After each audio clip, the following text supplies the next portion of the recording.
Selamat datang di channel Puskesmas Paripurna.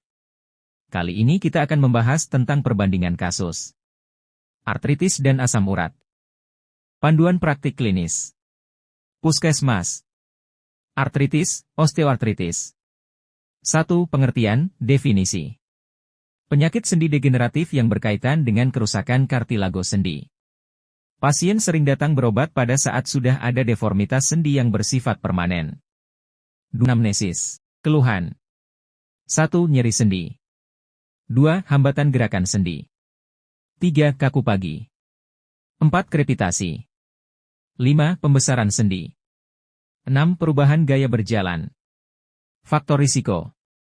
1. Usia 60 tahun. 2. Wanita, usia 50 tahun atau menopause. 3. Kegemukan obesitas. 4. Pekerja berat dengan penggunaan satu sendi terus-menerus. 3. Pemeriksaan fisik. Pemeriksaan fisik tanda patognomoni. 1. Hambatan gerak. 2. Krepitasi. 3. Pembengkakan sendi yang seringkali asimetris.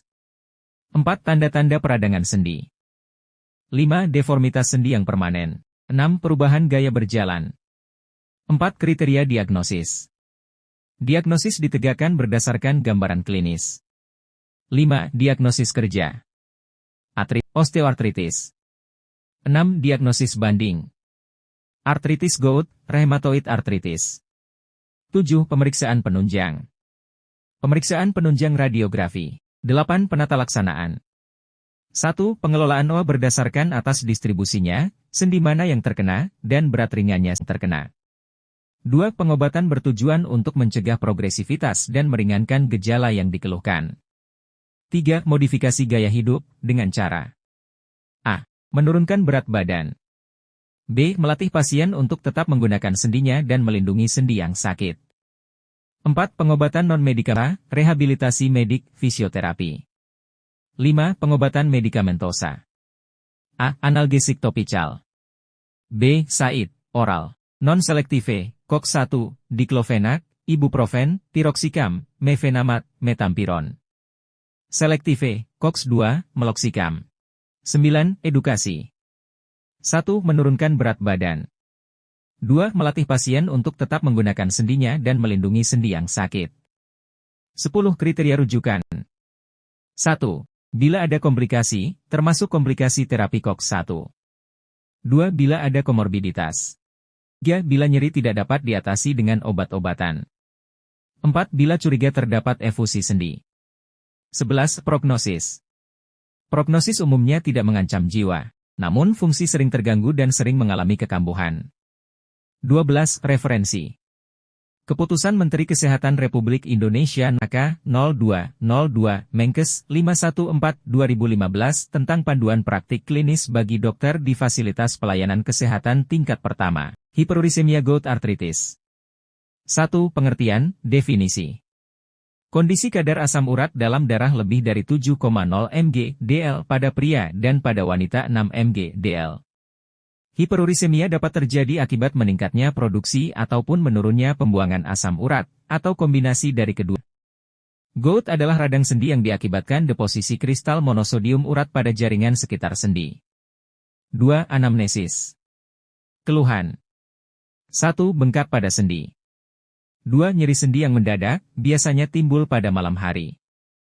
3. Bengkak disertai rasa panas dan kemerahan.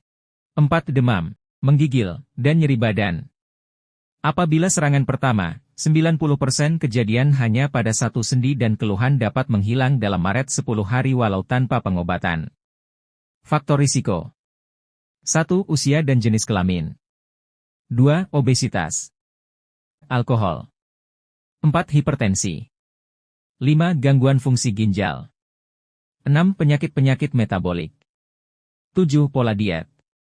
8. Obat, aspirin dosis rendah, diuretik, obat-obat TBC. 3. Pemeriksaan fisik. Artritis monoartikuler dapat dan biasanya melibatkan sendi metatarsopalang 1 atau sendi tarsal lainnya. Sendi yang mengalami inflamasi tampak kemerahan dan bengkak. 4. Pemeriksaan penunjang. Kadar asam urat dalam darah 7 mg/dl. 5. Kriteria diagnosis.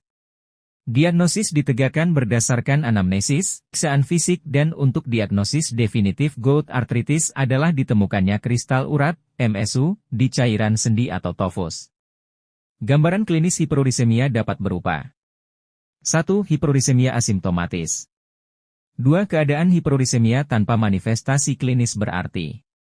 Artritis biasanya muncul setelah 20 tahun fase ini. 3. Gout arthritis. Terdiri dari 3 stadium, yaitu A. Stadium akut, B. Stadium interkritikal, C. Stadium kronis. 4. Penyakit ginjal. 6. Diagnosis kerja. Hiperuremia. 7. Diagnosis banding. Sepsis artritis, rheumatoid artritis, artritis lainnya. 8. Penata laksanaan. 1. Mengatasi serangan akut dengan segera. Obat, analgetik, kolkisin, kortikosteroid. A. Kolkisin, efektif pada 24 jam setelah serangan nyeri sendi timbul. Dosis oral 0,506 mg per hari dengan dosis maksimal 6 mg. B. Kortikosteroid sistemik jangka pendek, bila SAID dan kolkisin tidak berespon baik, seperti prednisone 2,3x 5 mg hari selama 3 hari. C. Seperti natrium diklofenak 25 hingga 50 mg selama 3-5 hari. 2. Program pengobatan untuk mencegah serangan berulang. Obat, analgetik, kolkisin dosis rendah. 3. Mengelola hiperurisemia, menurunkan kadar asam urat, dan mencegah komplikasi lain. Obat-obat penurun asam urat. Agen penurun asam urat tidak digunakan selama serangan akut. Pemberian allopurinol dimulai dari dosis terendah 100 mg, kemudian bertahap dinaikkan bila diperlukan, dengan dosis maksimal 800 mg hari. Target terapi adalah kadar asam urat 6 mg dl. 9. Edukasi. Modifikasi gaya hidup. Minum cukup, Agustus 10 gelas hari. Mengelola obesitas dan menjaga berat badan ideal. Hindari konsumsi alkohol. Pola diet sehat, rendah purin. 10 kriteria rujukan. 1. Apabila pasien mengalami komplikasi atau pasien memiliki penyakit komorbid. 2. Bila nyeri tidak teratasi. 11. Prognosis. Quo et vitam dubia et bonam, quo et functionam dubia. 12. Referensi. Keputusan Menteri Kesehatan Republik Indonesia Nomor HK 0202 Menkes 514/2015 tentang panduan praktik klinis bagi dokter di fasilitas pelayanan kesehatan tingkat pertama.